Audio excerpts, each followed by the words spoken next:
எனக்கு போட்டாத ஓட்டு, எனக்கு போட்டாது. இனிமே இந்த உதயசூரியனுக்கு போடு.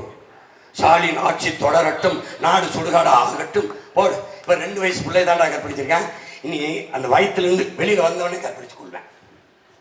வயிற்றுனே வயிற்றால அதான் ஏதாவது பார்த்து பண்ணு, பாவம் பார்த்தாது போடு. எங்கள் பிள்ளைய என்னுடைய பாவம் உங்களை சும்மா விடாது.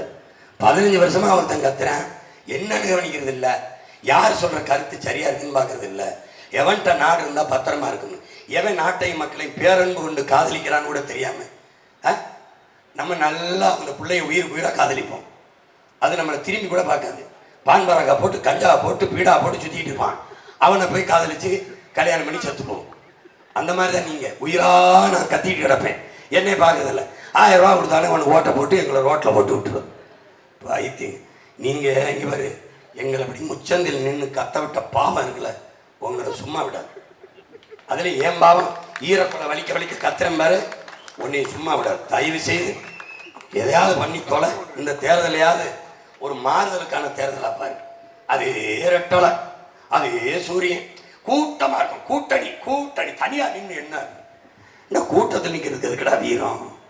தனியாக நிற்கிறவங்க தாண்டா துணியும் வீரம் வேணும். அது என்ன அப்படியே தூய கூட்டம், அப்படியே உண்மையில் நேர்மையான அரசியல் கூட்டம். அயோக்கிய பயில பொலிட்டிக்கல் ரெவல்யூஷன் வந்தான், பொலிட்டிக்கல் ஃப்ரீடம்னு வந்தான், கடைசியாக பொலிட்டிக்கல் பிஸ்னஸ் ஆகி நிறுத்துறான். 30 சீட்டு 500 கோடி. நீனு என்னை பாரு, எத்தனை ஓட்டுருக்கு, 1 புள்ளி அரையா காணு தெரியாத கட்சிக்கெல்லாம் பேரம் வச்சு கூட்டிட்டு போறான்ல. எனக்கு 8.5 விழுக்காடு 36 லட்சம் ஓட்டு, 3வது பெரிய கட்சி. எனக்கு எவ்வளவு பேரம் பேசியிருப்பேன், எவ்வளோ பேசியிருப்பேன்? பேசியிருப்பானா பேசியிருக்க மாட்டானா? அதில் பேசியிருப்பான்ல. வேட்பாளர் அறிவிச்சு ஓட்டு கட்டுக்கிட்டு இருக்கும்போதும் சொல்கிறான். இப்போ நேற்றுக்கு முத நாள் கொஞ்சம் பேரை வித்ரா பண்ணிட்டு நமக்கு சப்போர்ட்டு, நாங்கள் வித்ரா பண்ணிட்டு உங்களுக்கு சப்போர்ட்டு, ஒரு போட்டு வேணா நீங்கள் நம்ம.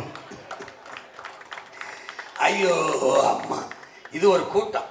எல்லாரும் சேர்ந்து சேர்ந்து செஞ்சா ஒரு தவறு சரியாயிருமா? என்னை பெற்றவர்களே, என் உடன் பிறந்தார்களே சொல்லுங்க.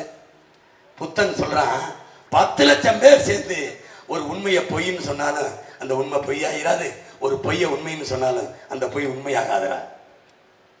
கூட்டமாக சேர்ந்து கொள்ளையடிச்சா சரியாயிருமா?